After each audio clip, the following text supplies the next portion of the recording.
हे भगवान, पता नहीं क्या क्या देखना पड़ेगा। मतलब हिल गया मैं तो अंदर से पूरा ना।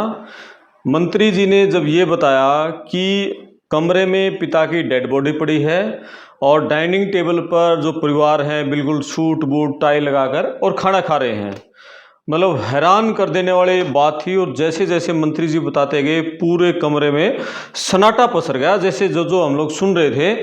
मतलब हद होगी, आखिर समाज इतना गिर गया। जिन पूर्वजों ने हमें इतना आगे बढ़ाया और क्या थोड़ा सा पैसा हो गया, थोड़ा सा अमीरी आ गई, तो क्या इतना भी समय नहीं है कि बुजुर्ग को कंधा दे दें या उनके फूल गंगा जी में बहा दें। मतलब अगले 10-20 साल पता नहीं ये समाज कहाँ जाएगा और क्या क्या देखना पड़ेगा।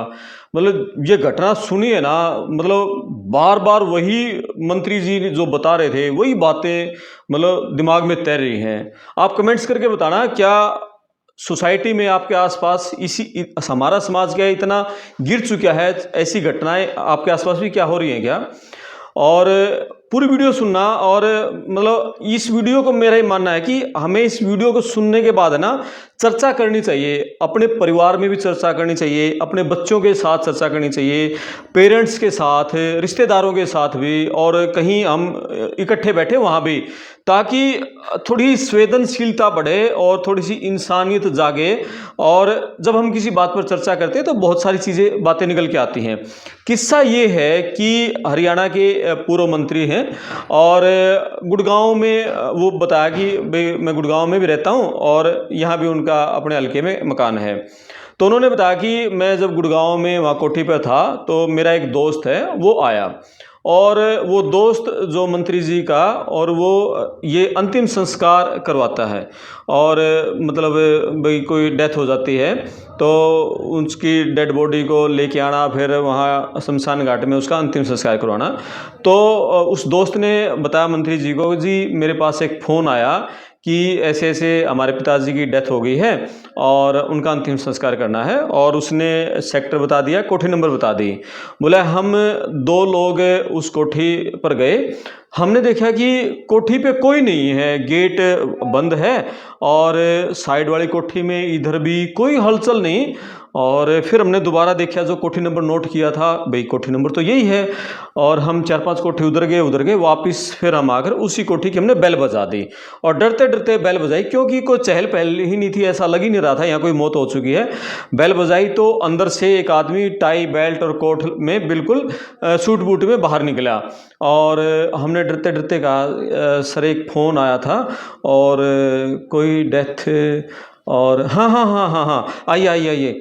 और वो हम अंदर ले गया, और अंदर ले जाके हम जैसे ही अंदर घुसे वहाँ डाइनिंग टेबल पर, और परिवार के और 4-5 मेंबर, लेडीज़ भी जेंट्स भी, और सारे बिल्कुल सजे धजे और सूट बूट में, महिलाएं भी बिल्कुल साड़ी वाड़ी बांध के, और वहाँ वो खाना खा रहे थे। और उन्होंने ऐसे इशारा करके कहा कि इस कमरे में डेड बॉडी है बिस्तर पर पिताजी की, उनका अंतिम संस्कार करना है। और हम देख के दोनों लोग, और डेड बॉडी घर पे है, बिस्तर पर पड़ी है, अरे ये लोग खाना खा रहे हैं, बिल्कुल तैयार हैं। कहीं यही नहीं रहा कि इनको लग ही नहीं रहा कि इनके परिवार का कोई मेंबर मर गया है, दुनिया से जा चुका है। तो हमने वहाँ पूरा देख दाख के अपने 1-2 दोस्तों को फ़ोन किया, अपनी टीम वालों को, और 4-5 मेंबर हमने बुला लिए, और फिर गाड़ी बुला ली। गाड़ी में मतलब बोले कि हमने उसकी अर्थी तैयार की और अर्थी पे उनको लिटा के, जैसे हमने अपनी जो गाड़ी होती है अंतिम संस्कार वाली मोक्ष वाहनी, और उसमें हम उनकी डेड बॉडी को रख के और बता दिया भी वहाँ शमशान घाट जो नज़दीक था उसमें चल पड़े। और वो परिवार के मेंबर एक भी मोक्ष वाहनी में नहीं बैठा, वो अपनी अपनी जो बड़ी लाखों करोड़ों की गाड़ियां हैं वो उसमें बैठ के, और हमारे साथ साथ वो शमशान घाट पहुंच गए।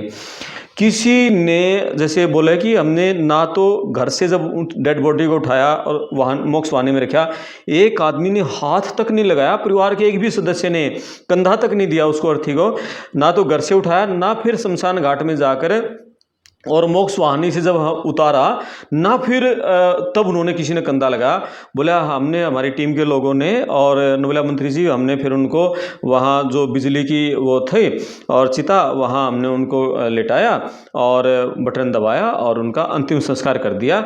और अंतिम संस्कार करने के बाद उन्होंने पूछा कितने रुपये हो गए, हमने अमाउंट बता दी, तुरंत हमने जेब से गड्डी निकाली और गड्डी यहाँ में पकड़ा दी। और पकड़ा के फिर बोले कि उनकी आपको जो अंतिम क्रिया है वो भी आपको करवानी है, और गंगा जी में फूल भी आपको बहलवाने बहाने हैं, और साथ में इनका जो फोटो के ऊपर माला वो भी आपको करना है। तो बोले ठीक है जी, बोले हमने सारे तैयार कर दिया और सारे काम हम काम करवाते रहे। और बोले कितने रुपए हैं, और हम जैसे रुपए बताते और तुरंत कुछ नहीं, और तुरंत गड्डी उठा के पकड़ा देते वो। तो बोला मंत्री सुनता रहा। मंत्री ने कहा कि जैसे जैसे वो बता रहा था, मैं अंदर से मतलब मेरे रोंगटे खड़े हो रहे थे कि ऐसी संवेदनशीलता क्या घर के मेंबर के दौरान। वो अमीरपति करोड़पति आदमी थे, उस बुजुर्ग की बदौलत वो करोड़पति बने, और इतना मतलब उसको कंधा भी नहीं दिया। और उससे आगे की फिर उसने दोस्त ने बताया, नोवेला जी ये जो घटना है ये हरियाणा के गुरुग्राम शहर की है, गुड़गांव की शहर की, हरियाणा का सबसे हाईटेक शहर जिसे हम कहते हैं, वहाँ की ये घटना है। तो फिर उस दोस्त ने मंत्री जी को और भी बताया, नोला जी इस गुड़गांव शहर में मतलब अब ये हो गया कि एक लड़का अपने हरियाणा के एक दूसरे ज़िले से आकर वो यहाँ केबल का काम करता है, सिटी केबल का। और सिटी केबल का वो काम जैसे करता है, तो जैसे घरों से फ़ोन आते हैं जी आज केबल नहीं चल रही है, और आज ये हो गया, आज फिर डिस्टरबेंस हो रही है, आज बंदर केबल को तोड़ गए। तो वो लड़के ने बताया कि एक दिन एक महिला वहाँ काफ़ी मतलब अमीर महिला, उसके बार बार फ़ोन आते थे, बेटा आज वो केबल वो टूट गई है, आज बंदर तोड़ गए, आज ये हो गया, आज ये आ नहीं आ रहा टेलीविज़न में। तो वो लड़का बार बार उनके घर जाके उसको केबल को ठीक करके आता था। तो वो महिला बार बार जैसे उसको बुलाती थी तो थोड़ी सी उसके साथ उसकी इंटीमेसी हो गई। एक दिन उस महिला का फ़ोन आया कि उस लड़के के पास, केबल वाले के पास, कि बेटा एक बार घर पे आना। तो घर पे गया तो उसने कहा कि ऐसे ऐसे है ना, हमारे इनकी मौत हो गई, परिवार के एक मेंबर की, मे बी उनके हस्बैंड की या उनके ससुर की। तो इनके ना गंगा जी में फूल बहा के आने हैं और बच्चे बाहर जाएंगे और उनके पास समय नहीं है। तो बोला ठीक है। बोला वो भाई उसके साथ थोड़ी इंटीमेसी थी, वो लगातार फ़ोन करती थी, लगातार घर जाता था। तो वो उस दिन फूल लेके और गंगा जी में बहाया आया, और आने के बाद तो गंगा जी का उसने जल ला के उसको दे दिया। तो उसने उठा के उसको एक गड्डी पकड़ा दी नोटों की। तो 5,000 थे, 10,000 थे, पता नहीं कितना अमाउंट उन्होंने बताया। उसके बाद करीब 10 दिन बाद उस महिला का फिर फ़ोन आया कि बेटा हमारे ना पड़ोस में भी एक डेथ हो गई थी। और उस महिला ने पूछा कि आपकी डेथ हुई थी, आपके गंगा जी में फूल कौन बहा के आया था। तो उस महिला ने बता दिया कि मैंने तो केबल वाले को बुला था, वो बहा के आया था। तो उस पड़ोसन वाले ने कहा कि हमारे भी डेथ हो गई है, उसके भी फूल बहा के आने हैं। तो उसके केबल वाले के पास फ़ोन आया कि पड़ोस में एक डेथ हुई है, तो उसके गंगा जी में फूल बहा के आने हैं। बोला मैं गया और उनके कहने से मैं गंगा जी में फूल बहाया, और उन्होंने कहा कि बेटा वहाँ ना गंगा जी में जब फूल बहाओ तो फ़ोटो ले लेना, वहाँ का फ़ोटो ले आना। तो उसने गंगा जी में फूल बहा दिया और वहाँ का उसने फ़ोटो ले लिया, ला के दे दिया। तो वही उसने फिर गाड़ी का आने जाना किराया और उसको रुपये दे दिए। तो अब उसके बाद फिर दूसरे से तीसरे, अब वो केबल वाला कह रहा है, बता कि मैंने केबल के काम के साथ साथ अब ये भी बिजनेस बना लिया। और अब जैसे एक से दो ने, दो से तीसरे को पता चला, बोला अब तो हफ्ते में मेरे 4 दिन हरिद्वार के, 4 दिन मैं हरिद्वार में रहता हूँ, और कई कई दिन तो ऐसा होता है 2-2 डेड बॉडी के मतलब फूल लेके जाना पड़ता है। वहाँ जाके एक के एक घाट पे जैसे फूल बाए और वहाँ उसका फ़ोटो ले लिया, फिर एक दूसरी जो डेड बॉडी है उसका दूसरे घाट पे जाके फूल बहा दिए, वहाँ दूसरी जगह उसका फ़ोटो ले लेता हूँ, सेल्फी फ़ोटो। और इस तरह से मतलब 2-2 3-3, यानी लोगों के पास उनके घर का कोई मेंबर की डेथ हो जाती है तो इतना भी समय नहीं है कि परिवार के सदस्य हरिद्वार में गंगा जी पर जाकर उसके फूल बहा दें। यानी कि सोसाइटी और समाज आखिर कहाँ तक गिरेगा, कितना गिरेगा। मंत्री जी ने जब ये बताया तो सारे जो सुनने वाले थे वो सारे लोग हैरान रह गए, आंखें सभी की फटी की फटी रह गई। क्या मतलब इतना गिर गया है समाज, कहाँ तक गिरेगा, इंसानियत क्या इतनी ख़त्म हो गई है। मतलब और ये तो अब है 2025 में, आने वाले 10-20 साल कैसे होंगे। और ये जो बड़े शहर है वो वहाँ तो टाइम है ही नहीं। मुंबई दिल्ली में छोटे शहरों तक भी ये कल्चर आने में देर नहीं लगेगी, क्योंकि अब टाइम ही नहीं है, आदमी पता नहीं कहाँ बिजी है। कमाई भी नहीं है, कमाई है तो क्या इतना तो समय होना चाहिए यार, अपने के लिए तो समय हो।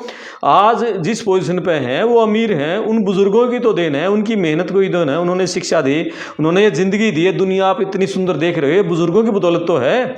और उन्हीं के लिए समय नहीं है। तो मैं तो इस घटना को सुनकर बहुत ज़्यादा हैरान हो गया हूँ। आप अपने कमेंट्स करके बताएं, और क्या ये समाज में जो हो रहा है कैसे ये दूर हो सकता है, कैसे इंसान जिंदा हो, कैसे अपनों के प्रति दोबारा प्रेम जागे। कमेंट्स करें, वीडियो को शेयर करें, चैनल को सब्सक्राइब करें। मैं आपका दोस्त करमपाल, धन्यवाद।